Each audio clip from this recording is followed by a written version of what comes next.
Hi, welcome to Advancement Tech. Getting this stream set up, so if you just give me a moment, I will make sure that things are working. So, welcome. We are broadcasting live on YouTube, so if you'd like to chat, you can log in with your YouTube channel account and chat, and I will check the chat periodically to answer any questions you have at this presentation. So, this is Advancement Tech. Episode 15, and the episode is what is a CDN? Now I'll just wait a minute just to make sure everything catches up and we will get started. So looks like it's caught up, so welcome. Thank you for attending. I'm gonna give a brief background about myself and then about 15-20 minutes of education. It's probably closer to 10 minutes. This is a pretty short episode. And then we'll have a Q&A period where you get the opportunity to ask some questions in the chat.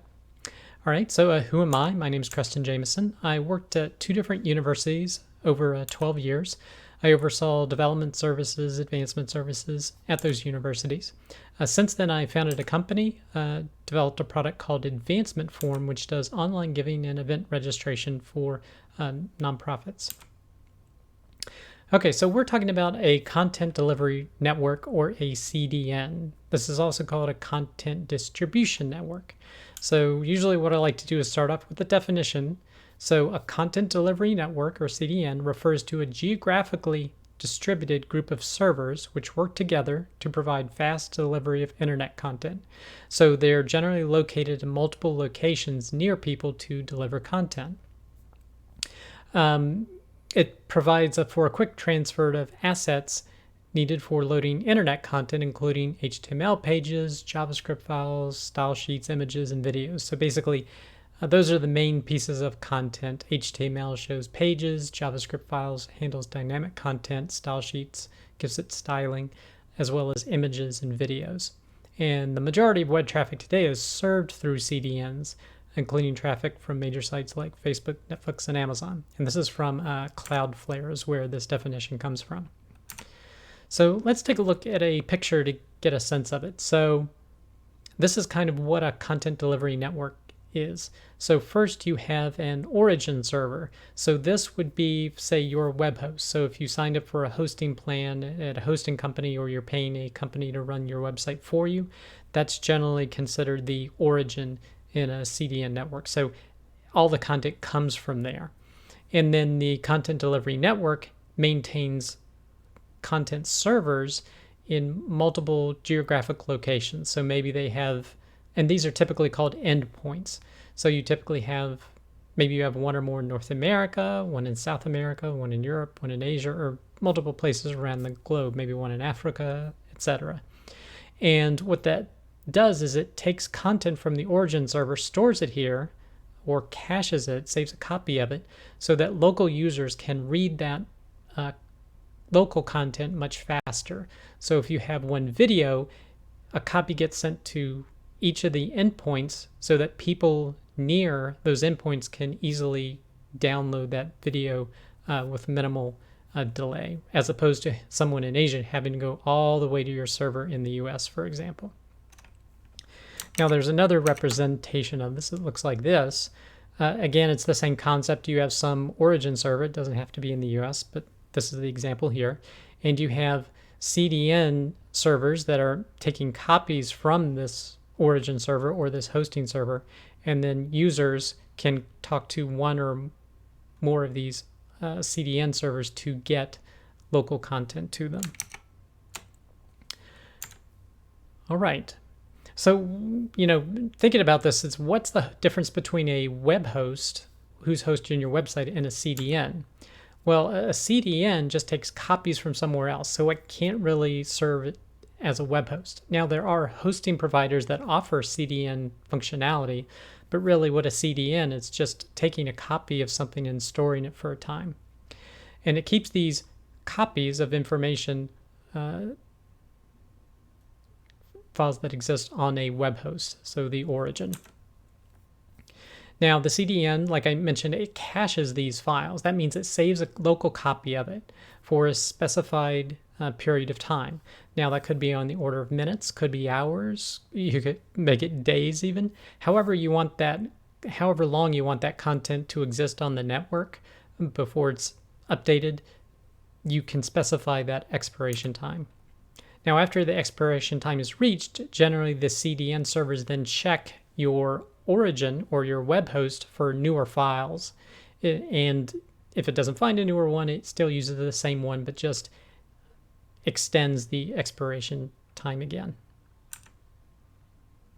Now, one advantage also of CDNs is that most of the traffic to your website is going to be served by these content delivery network servers. They're not going directly to your website because so much of the content can be cached. Now, things that are dynamic and changing, they do have to go to the web host, but anything that can be cached can be served through the CDN. So some of these CDN benefits are, number one is geographical distribution. So people around the world can access your content much faster once you geographically distribute it. Now, another advantage is maybe you don't need as big a web host or a hosting provider because most of the traffic is handled by the CDN. So your web host or your origin server doesn't have to handle as much traffic, maybe just the CDNs contacting them for updates periodically. Now, generally reliability is improved since the CDN makes it available for multiple servers as opposed to just a single server, and they can distribute the content to multiple servers to again handle load better. And also many CDNs have built in a technology called minification, making something smaller, or compression, and that makes it faster to transfer to the end users. So that's not something you have to do on your web host. The CDNs can do that for you dynamically. So when they save a copy of the content, they do some processing to make it smaller and more efficient to transfer the content. A few other additional benefits is that because of all the servers and all the copies, you can balance more user traffic across multiple servers to provide redundancy. This also provides protection for distributed denial of service attacks, where someone tries to take down your website by flooding it with traffic. If you're using a CDN, it'll help distribute that attack across multiple servers, as opposed to just having one server. All right, now there are some disadvantages. Of course, cost is one. It also gets more complex, especially with regards to caching, like how long should it save the copies of the data? So for example, if you set your cache expiration to 1 hour and then you change a web page on your website, you're not going to see that reflected across the CDN for an hour while it waits for the existing or the old page to expire before it gets the new page. So it's just something to keep in mind. And you also have to think about what should be cached and what should not. So maybe you want to cache your page and your images and some different things, but what if you have a page that has comments that get updated, dynamically updated? Well, we probably wouldn't want to cache that because you wouldn't want to have an hour delay from what you're seeing an end user sees in the CDN. So you want to keep that type of content, like comments, probably dynamic. So minute by minute, you can see it being updated. So some of that you probably do not want to put in a CDN. And again, this is kind of goes back to what I was saying. Are you okay with website changes taking a while before they're live? Now you can do some techniques called fingerprinting to make every time you publish a page, make it unique. But generally you have to think about, are you okay with it taking 30 minutes, an hour, whatever you've kind of set your expiration time to, that it takes a while for those changes to propagate across all the content delivery network.